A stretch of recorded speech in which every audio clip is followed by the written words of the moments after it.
성경에 나와 있는 그리스도인들은 백성에게, 온 백성에게 친송을 받으니 그랬어요. 저는 오늘 참 오늘날 우리의 부끄러운 현실을 좀 저는 어떻게 우리가 이해해야 되고 어떻게 이 현실을 우리가 받아들여야 될지 오늘 말씀을 통해서 제가 좀 은혜를 나누려고 합니다.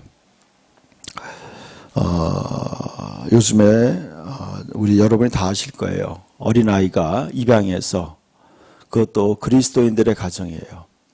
기독교 대학에 나오고 또 기독교 방송국에 근무하는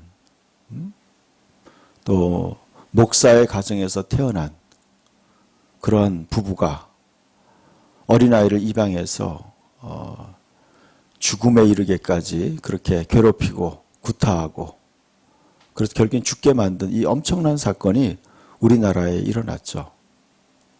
저는 이 사건을 보면서 우리가 모두가 깊이 오늘날 한국교회가요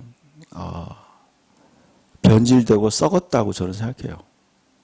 저도 마찬가지고 우리 모두가 마찬가지예요. 성경에서 말하는 그러한 기독교인이 아니에요. 오늘날 성경에서 말하는 교회가 아니에요. 저는 성경을 연구하면서 보면서 오늘날 교회는요 성경에서 말씀하고 있는 교회의 모습이 아니에요. 그러니까 잘못된 교인들이 배출되는 거예요. 목사도 썩었기 때문에 그런 자식들을 낳고 그렇게 사는 거예요. 돈 때문에. 또 여러분 그렇게 안 믿는 사람도 저지르지 않는 그런 엄청난 죄악을, 그러니까 믿는 사람과 믿지 않는 사람의 전혀 차이가 없어요. 여러분 이것이 바로 오늘날 현상이에요. 예수님 마태복음 5장 13절과 14절의 말씀을 이렇게 말씀하고 있어요. 읽어봅시다. 너희는 세상의 소금이니 소금이 만일 그 맛을 잃으면 무엇으로 짜게 하리요? 후에는 아무 쓸데없어 다만 밖에 버려져 사람에게 밟힐 뿐이니라. 너희는 세상의 빛이라. 산 위에 있는 동네가 숨겨지지 못할 것이요. 그랬어요. 여러분 너희는 세상의 소금이라고 말씀하고 있어요. 근데 소금이 맛을 잃어버렸어요. 여러분 소금이 아니에요. 변질됐어요. 소금이 진정한 소금이 아니에요. 오늘날 한국교회의 모든 성도들이 제대로 된 성도들이 별로 없어요. 그쪽에만 그렇겠어요? 여러분 우리 모두가 심각하게 여러분 우리가 다시 한번 갈아엎어야 돼요. 회개해야 돼요. 여러분 이 엄청난 사건을 그 사람을 손가락질하기 전에 여러분 이런 사건이 한두 번이 아니죠. 이것이 바로 오늘날 그리스도인들의 모습이에요. 제가 왜 그런가 했더니 여러분 교회가 썩어서 그래요. 교회가 성경에서 말하는 교회와 너무 달라졌어요. 변질됐어요. 저는 오늘요 우리가 하나님 말씀을 통해서 우리가 이 현실을 어떻게 극복할 수 있는가, 거기에 대한 해답을 우리가 함께 찾기를 원합니다. 말씀을 좀 보여주세요. 어떻게 소금이 맛을 낼 수 있을까? 그것은 인간의 힘으로 안 된다는 거예요. 여러분 인간의 힘으로 도저히 안 되는 거예요. 여러분. 근데 오늘날 여러분 그리스도인들이 보통 사람들과 똑같은 생각을 가지고 있다는 거예요. 그 이유가 뭐냐? 결국은요 이 말씀이에요. 사도행전 1장에 나오는 말씀에 근거해서 한번 읽어봅시다. 사도와 함께 모이사 그들에게 분부하여 이르시되 예루살렘을 떠나지 말고 내게서 들은 바 아버지께서 약속하신 것을 기다리라. 요한은 물로 세례를 베풀었으나 너희는 몇 날이 못되어 성령으로 세례를 받으리라 하셨느니라. 그들이 모였을 때에 예수께 여짜와 이르되 주께서 이스라엘 나라를 회복하심이 이때니까 하니 오직 성령이 너에게 임하시면 너희가 권능을 받고 예루살렘과 온 유대와 사마리아와 땅끝까지 이르러 내 증인이 되리라 하시니라. 아멘. 여러분, 오늘날 우리의 문제는 이거예요. 여러분, 예수님은 인간의 모든 죄악을 알고 거기에 해결책이 바로 그거예요. 성령을 받아야 된다는 거예요. 성령으로 세례받아야 된다는 거예요. 세례받는다는 건 뭐예요? 성령 속에 잠기는 거예요. 성령이 내 삶을 다스리지 않으면 우리는 아무도 소금에 될 수 없어요. 아무도 빛이 될 수 없어요, 여러분. 저도 마찬가지예요. 저도 성령이 내 삶을 다스리지 않으면 저도요, 그냥 쓰레기 같은 존재에 불과해요. 여러분, 많은 그리스도인들이요, 그냥 인간적으로 살고 있어요. 안 믿는 사람과 똑같이 돈을 추구하고 쾌락을 추구하고 그렇게 살고 있으니까 여러분, 다를 게 없죠. 똑같죠. 오늘날 우리가 세상에 빛이 되고 소금이 되기 위해서는 오직 성령이 우리에게 임해야 돼요. 성령의 권능이 임해야 돼요. 성령이 내 삶을 지배해야 돼요. 성령이 지배해야 돼요. 성령이 내 삶을 지배해야 돼요. 그렇게 살지 않으면요, 우리는 소금이 될 수 없고 빛이 될 수 없어요. 다 마찬가지예요. 예수님이 강조하고 있어요. 제자들은 이렇게 질문하고 있어요. 예수께 여짜오되 주께서 이스라엘 나라를 회복하심이 이때니까. 많은 사람들이 그렇게 질문하고 있어요. 코로나가 언제 끝납니까? 이 경제적 어려움이 언제 끝납니까? 그런 질문을 많이 해요. 하나님께 수없이 기도할 거예요. 여러분, 그게 문제가 아니에요, 여러분. 문제는 이거예요. 문제는 성령이 임해서, 성령의 능력이 임해서, 권능이 임해서 우리가 예수님의 증인이 되어야 되는 거예요. 우리는 예수님의 증인이 되어야 돼요. 왜 증인이 되느냐? 예수 믿지 않고는 모두 멸망하기 때문에 그래요. 예수 믿지 않고는 모두 지옥으로 떨어지기 때문에 우리는 예수님의 증인된 삶을 살라고 우리는 지금 남아있는 거예요. 저 여러분이 남아있는 이유는 여러분이 좋은 대학교 가고 좋은 직장에 가고 멋진 가정을 꾸미라고 남아있는 것이 아니에요, 여러분. 정신 차리세요. 우리가 남아있는 이유는요, 여러분, 하나님의 아들이 이 땅에 왜 오셨어요? 우리를 영원한 멸망에서 구원하기 위해 오신 거예요. 그 일을 우리가 맡아서 땅끝까지 그 역할을 하라는 거예요. 어느샌가 우리는 변질됐어요. 우리 이제 더 이상 복음에 대해서 관심이 없어요. 더 이상 예수를 전하는 것에 대해서 아무런 감동이 없어요. 왠지 아세요? 여러분의 마음에 성령으로 잠겨있지 않기 때문이에요. 여러분 마음에 성령이 여러분의 삶을 다스리지 않기 때문에 우리는 더 이상 소금이 될 수도 없고 빛이 될 수도 없는 거예요. 그래서 사람들에게 밟히는 거예요.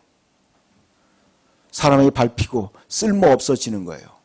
여러분, 이것은 그들만의 문제가 아니에요. 우리 모두가 마찬가지예요. 우리 모두가 회개해야 돼요. 여러분, 예수 그리스도가 다시 오시고 이 땅에 심판이 가까워지고 있어요. 저 여러분이요, 이제 회복해야 돼요. 우리가 소금의 맛을 내기 위해서 회복해야 돼요. 저와 여러분 회복해야 돼요. 그러기 위해서는 우리가 성령의 세례를 받기를 축복합니다. 여러분, 성령으로 충만해져야 돼요. 성령이 임해서 내가 예수님의 증인된 삶을 살지 않으면 견딜 수 없어야 돼요. 제가 26살 때, 제가 군대 갔다 와서 복학했을 때, 여러분, 저는 성령의 충만을 받았어요. 성령이 내게 임했어요. 저는 학교를 복학해서 갈 때 제 가방에는 전도지와 전도 테이프들이 있었어요. 학교에 가면은 아침에 일찍 가면 칠판이 있어요. 칠판에다가 써놨어요. 회개하라, 천국이 가까워졌느니라. 또 이쪽 왼쪽에는 하나님이 세상을 이처럼 사랑하사 독생자를 주셨으니 이는 그를 믿는 자마다 멸망하지 않고 영생을 얻게 하려 하심이라. 여러분, 한쪽에는 회개하라, 천국이 가까워 쓰고 한쪽에는 하나님이 세상을 이처럼 사랑하사 독생자를 주시니 그걸 썼어요. 그리고 그때 데모가 한창이었어요.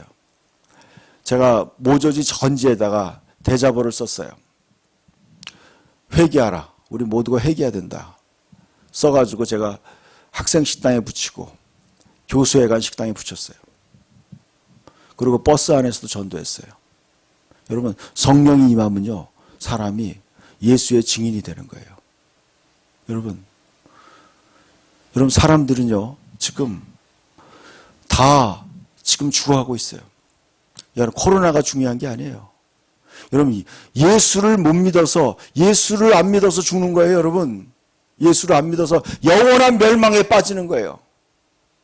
우리는 예수님의 바람은 이거예요. 오직 성령이 너에게 임하셔야 된다. 그럴 때 너희가 권능을 받는다 그랬어요. 지난주에 어떤 집사님이 저에게 전화 왔어요. 목사님의 설교를 들었어요. 성령이 임해야 된다고 설교 들었고, 저는요, 성령이 임하게 해달라고 기도했어요. 사업이 너무 어려워서 자살하고 싶어요. 그런데 성령이 임해달라고 기도했어요. 근데요, 성령이 임하니까요, 성령님이 말씀하시더라는 거예요. 하나님 말씀을 기억나게, 요셉의 사건을 기억나게 하시고 하나님이, 성령이 자기에게 말씀하시더라는 거예요. 그러면서 그 어려운 사업의 문제를 어떻게 해결할지 하나님이, 성령님이 알려주더라는 거예요. 여러분, 성령이 임하면요, 모든 문제가 해결돼요. 성령의 권능이 임해야 돼요. 성령이 여러분이 임할 때 하나님의 음성이 들리는 거예요. 성령의 음성이 들려요.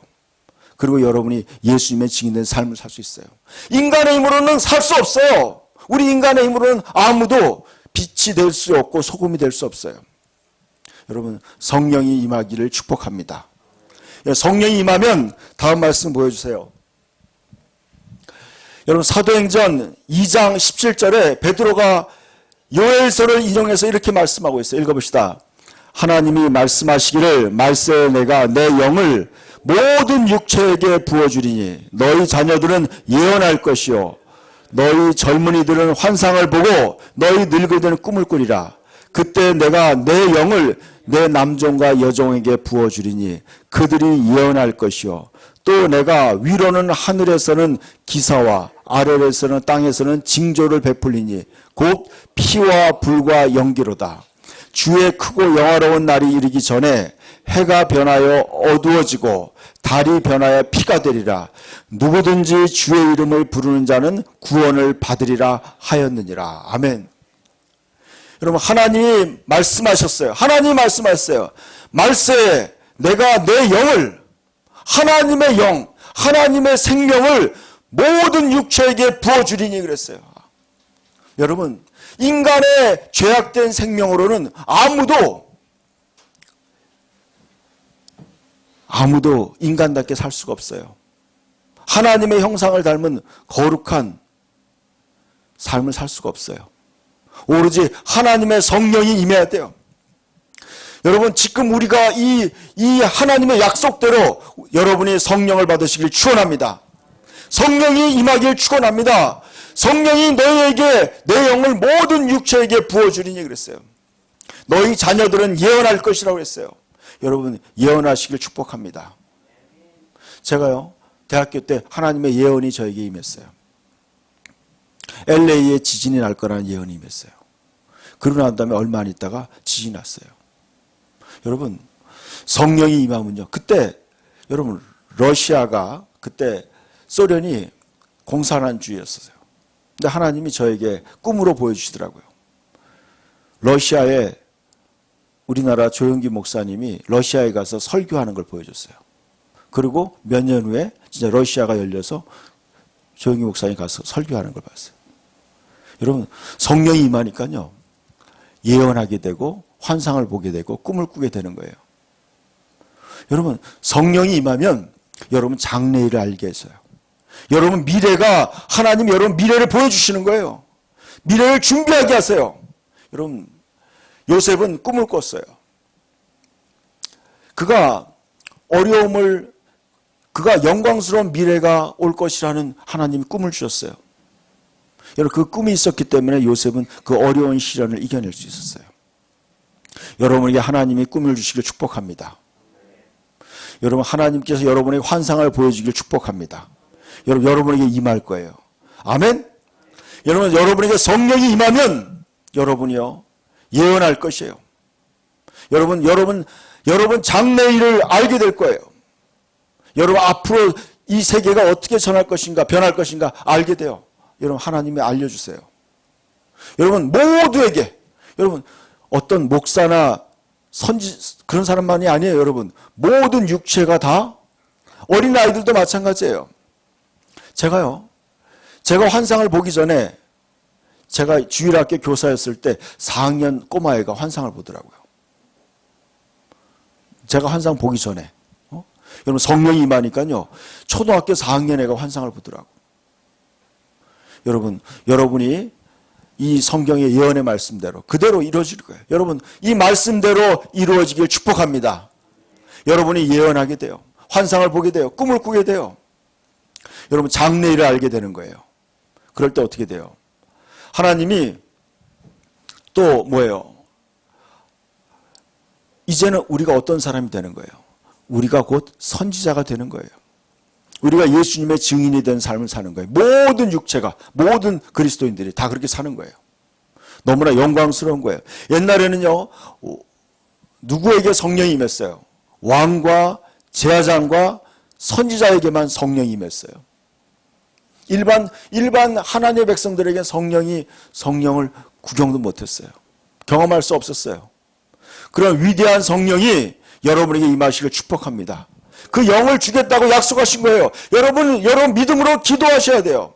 그래서 오순절날 성령이 임하기 전에 120명의 예수님의 제자들은 120명은 간절히 성령이 임하기를 기도했어요. 성령이 임해야 돼요. 오늘날 저는 우리 모든 성도들이 매일매일 성령이 여러분에게 임하기를 기도하세요. 성령이 임하면요, 여러분은 예언하게 되고 환상을 보게 되고 꿈을 꾸게 되고, 여러분 하나님 말씀이 기억나고 하나님 말씀이 들려요. 매일매일마다 우리는요, 사도행전의 새로운 페이지를 써야 돼요. 성령이 임하기, 매일매일 성령과 함께 하루를 시작하기를 축복합니다. 여러분 이 지금 베드로의 설교는요, 마지막 설교예요. 마지막 시대에 대한 설교예요. 이런 얘기였어요. 또 내가 위로는 하늘에서 기사라는 것은요, 놀라운 일이에요.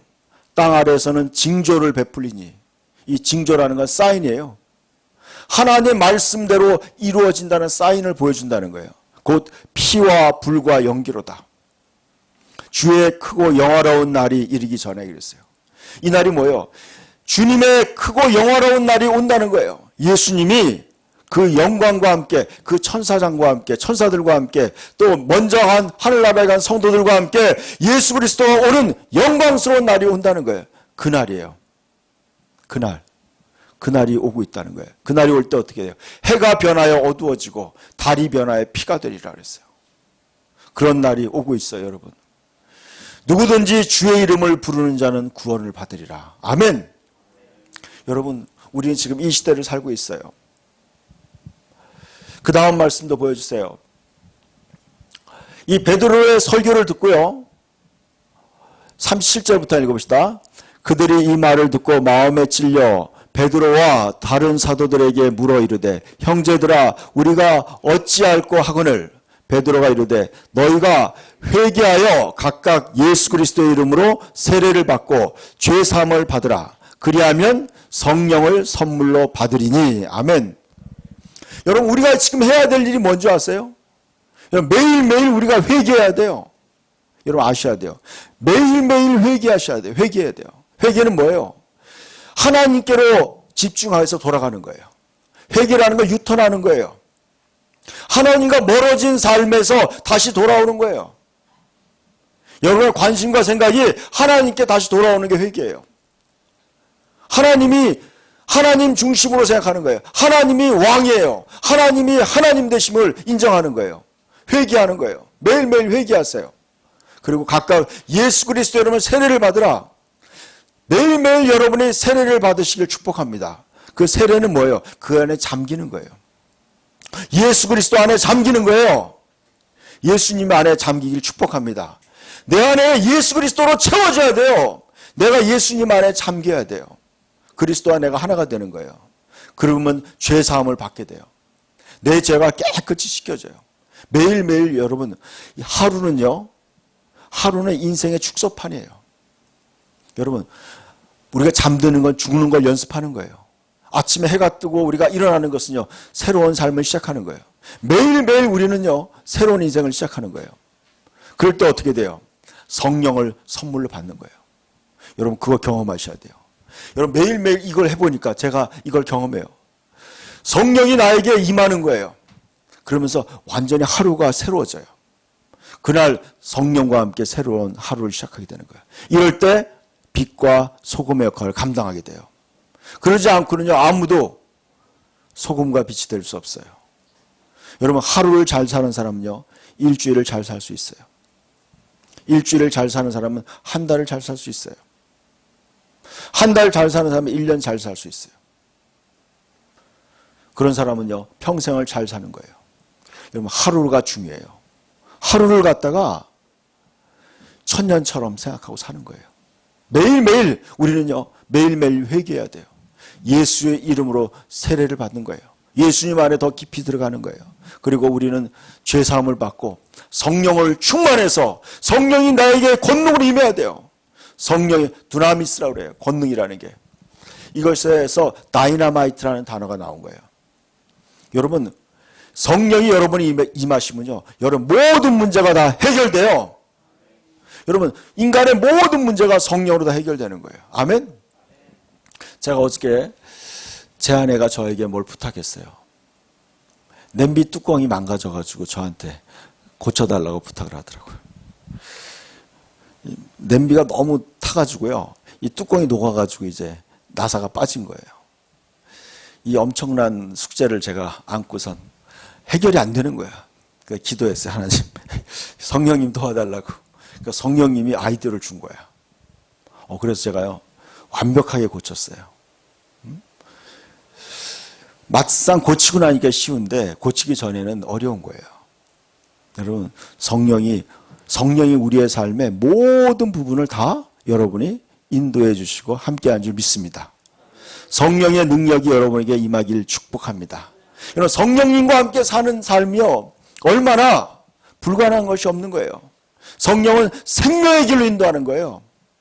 여러분을 가장 영원한 생명의 길로 인도하기 위해서, 여러분을 돕기 위해서 오신 분이 바로 성령님이에요. 예수님께서 우리에게 성령을 보내주고 싶어서 십자가에 죽으신 거예요. 예수님이 십자가에 못 박힌 이유가 뭔지 아세요? 우리에게 영원한 생명을 주기 위해서 오신 거예요. 그 영원한 생명이 바로 성령으로 오신 거예요. 여러분 그 성령님과 함께 살라고 여러분이 구원받은 거예요. 성령과 무관하게 살면은요, 소금이 맛을 잃게 되고 그렇게 사람에게 밟히게 되는 거예요. 이건요, 여러분이 어쩔 수 없는 거예요. 우리는 지금 성령과 함께 살도록 부름받은 거예요. 여러분, 매일매일 여기에서 성령과 함께 살아야 돼요. 성령을 선물로 받으리라. 이 약속은 너희와 너희 자녀와 모든 먼데 사람, 곧 주 우리 하나님이 얼마든지 부르신 자들에게 하신 것이라 그랬어요. 여러분, 하나님이 저와 여러분을 부르셨어요. 아멘. 이 약속이 지금요, 하나님이 불렀기 때문에 여러분이 예수 믿게 되고 성령 받게 된 거예요. 성령 받은 이유는 뭐예요? 성령이 보혜사예요. 헬퍼예요. 그는 스승이에요. 그는 위로자예요. 성령님이 여러분에게 임해서 그분의 위로를 받고, 저는 마음이 아플 때마다 성령님에게 기도해요. 성령님께 말씀드려요. 성령님, 나를 위로해달라고. 여러분, 지혜가 부족할 때마다 성령님, 나에게 지혜가 되어달라고 부탁하는 거예요. 여러분, 능력이 없을 때 성령이 나의 능력이 되어달라고 내가 부탁하는 거예요. 여러분, 성령님은 나를 돕기 위해서 온 보혜사예요. 보혜사의 뜻이 여러분 알죠? 돕기 위해서 보내심을 받은 자예요. 여러분을 돕기 위해서 하나님이 성령을 보내주셨어요. 그 성령과 함께 살 때 여러분요, 맛을 낼 수 있어요. 소금의 맛을 낼 수 있어요. 여러분, 성령님이 여러분의 경쟁력이에요. 성령님이 여러분에게 부요함이에요. 아멘? 성령을 더 의지하세요. 여러분이 여는 것만큼, 여러분의 마음을 여는 것만큼 성령이 여러분과 함께 하실 거예요. 그럴 때 여러분은요, 예수 그리스도의 가지가 되는 거고 예수님의 지점이 되는 거예요. 너희가 이 패역한 세대에서 구원을 받으라. 여러분, 이 세대가 패역한 거예요. 응? 여러분, 이 패역한 세대에서 구원받는 유일한 길은 바로 그거예요. 예수 그리스도를 믿고 성령을 받아서 그 성령과 함께 사는 거예요. 이것이 바로 믿음 생활이에요. 아멘? 다음 말씀을 보여주세요. 오늘날 교회가 이런 모양을 잃어버렸어요. 오늘날 교회는요, 개인주의화되고 있어요. 성경에 말씀하는 교회와 달라졌어요. 그러니까요, 성도들이 다 불량품이 된 거예요. 다 불량품이 됐어요. 여러분, 공장이 불량인데 무슨 좋은 제품이 나오겠어요? 교회가 썩었는데 무슨 제대로 된 소금이 나오겠어요? 이게 우리나라 오늘날 현실이에요, 여러분. 저는 이 말씀을 보면서 제가 많이 회개했어요. 여러분, 교회가 이러지 않는데 무슨 기대를 하겠어요? 거기에 그 교회에 속한 교인들이 무슨 기대가 되겠어요? 거기서 무슨 빛이 나오고 소금이 나오겠어요? 42절부터 보겠습니다. 읽어봅시다. 그들이 사도들의 가르침을 받아 서로 교제하고 떡을 떼며 오로지 기도하기를 힘쓰니라. 아멘. 여러분, 그들은요, 초대교회 성도는 사도의 가르침을 받았다는 거예요. 저는 사도의 가르침을 받는다는 게 무슨 의미인가 생각했어요. 사도들은요, 예수님에게 가르침을 받은 거예요. 예수님으로부터 가르침을 받은 거예요. 그 가르침이 그대로 그들에게 흘러갔다는 거예요. 그러니까 오리지널 소금과 빛이신 예수 그리스도의 그 가르침이 그대로 그들이 흘러간 거예요. 그러니까 예수님과 똑같은 그러한 영성이 흘러가고 그러한 똑같은 빛과 소금이 되는 거예요. 똑같이 흘러가는 거예요. 여러분이 굉장히 이게 중요한 문제예요. 여러분 누구에게 배우느냐가 굉장히 중요한 거예요, 여러분.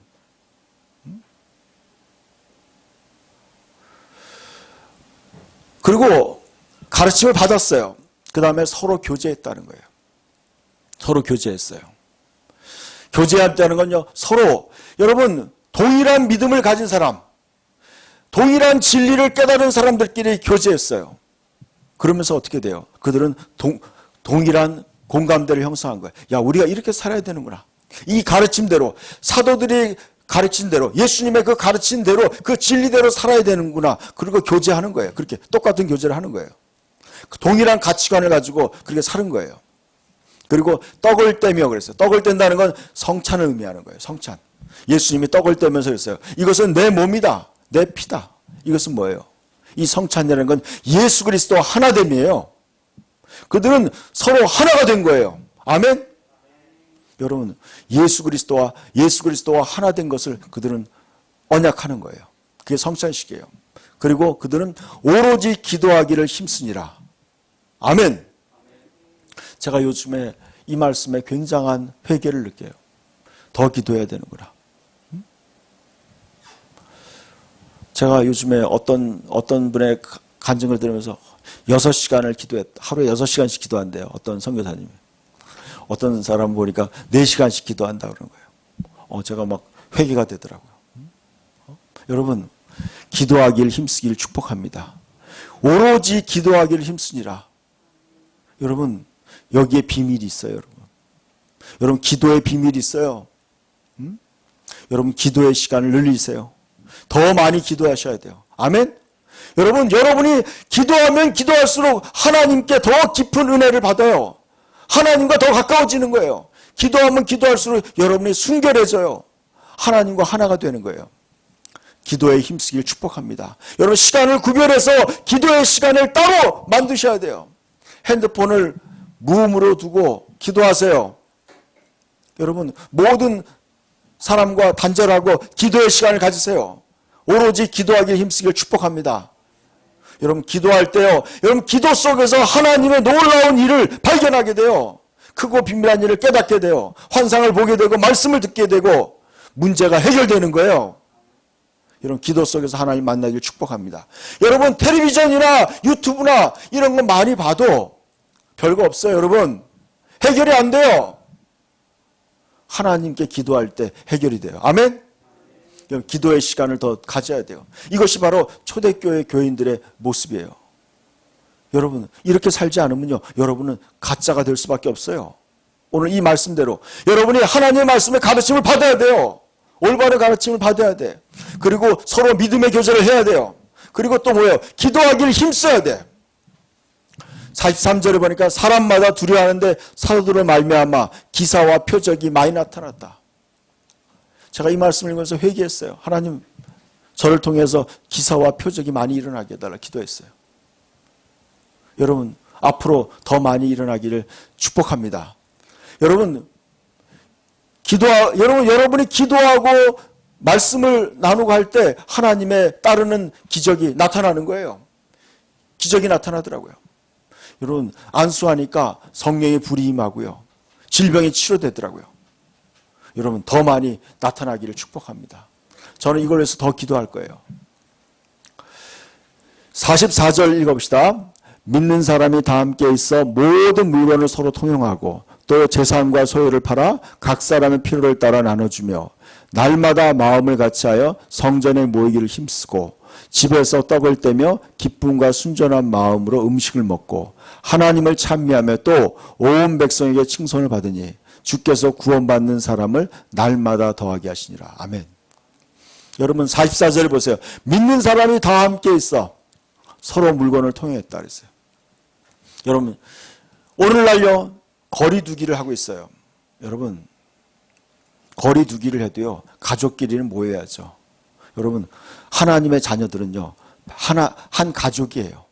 영적인 가족이에요. 우리는요 서로 함께 교제해야 돼요. 그리고 서로 물건을 통용했다. 우리 교회 형제가 요즘에 갈 곳이 없는 형제를 또 어떤 형제가 집에다가 같이 있으면서 잠바도 주고 같이 또 서로 돈이 필요하다면 돈도 보내주고 이렇게 사는 거예요. 함께 서로 통용하는 거예요. 이게 진정한 교회의 모습이에요. 서로의 것을 나누는 거예요. 재산과 소유를 팔아 각 사람의 필요를 따라 나눠주는 거예요. 여러분, 내가 현찰이 없는데 현찰을 만들어서 주는 거예요. 이게 바로 성도예요, 여러분. 이게 진정한 가족인 거야. 이게 진정한 하나님의 사랑의 공동체인 거예요. 이것이 바로 교회의 모습이에요. 줘도 아깝지 않은 거예요. 줘도 아깝지 않아. 여러분 진정한 성령 받으면 이렇게 되는 거예요. 아멘? 여러분, 성령이 여러분에게 임하면요, 여러분이 자기를 비우게 되는 거예요. 이제 내가 더 중요한 게 아니야. 내가 중요한 게 아니라 누가 중요해요? 하나님이 중요하고 하나님의 사람들이 더 중요한 거예요. 더. 이것이 바로 소금과 빛인 거예요. 성경의 말씀에 누가 강도 맞는 자의 이웃이냐. 지난주에도 저에게 어떤 성도한테 전화가 왔어요. 목사님, 병원비가 없어요. 그 돈을 제가 보내드렸어요. 또 연락이 왔어요. 목사님, 죄송하지만 더 보내주세요. 보내줬어요. 자랑하는 건 아니에요, 여러분. 제가 여러분도 알다시피 그렇게 여유 있는 사람이 아니에요. 왜냐면요, 이게 바로 여러분 그리스도인이에요. 내가 중요한 게 아니에요. 더 이상 여러분, 성령이 임하면요 우리 안에 그리스도의 마음이 오는 거예요. 하나님의 마음이 내 마음에 부어지기 때문에 돈을 주는 게 그렇게 아깝지 않은 거예요. 나의 시간을 드리는 게 아깝지 않은 거예요. 이게 바로 그리스도인의 공동체예요. 날마다 마음을 같이하여 성전에 모이기를 힘쓰고 집에서 떡을 떼며 집에서도 성찬했다는 거예요. 순전한 마음으로 음식을 먹었어요. 여러분, 이것이 바로 성경에서 말씀하는 교회의 모습이에요. 여러분이 이렇게 신앙생활을 하지 않으면요, 여러분은 소금이 될 수 없어요. 빛이 될 수 없는 거예요, 여러분.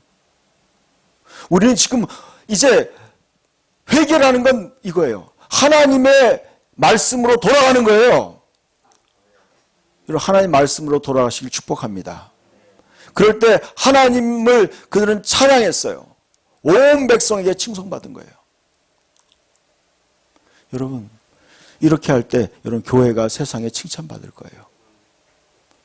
서양 사람들이 요즘에 교회를 걱정하고 있어요. 서양 사람 어저께 안 믿는 친구한테 저한테 문자가 왔어요. 교회를 걱정하는 문자가 왔더라고요. 응? 교회를 걱정하는 거예요. 성도들 교육 좀 잘 시켜달라고 걱정하는 문자가 왔어요. 제가 답장을 못 하겠더라고. 뭐 도대체 그 말이 맞아요, 여러분. 왜 그런 줄 아세요? 모두가 잘못됐어요. 성경에서 말하는 그러한 교회가 아니야. 인간 중심이에요. 여러분, 성령이 다스리는 그러한 교회가 되어야 돼요. 성령이 다스리는 여러분의 삶이 되길 축복합니다. 아멘? 기도합시다.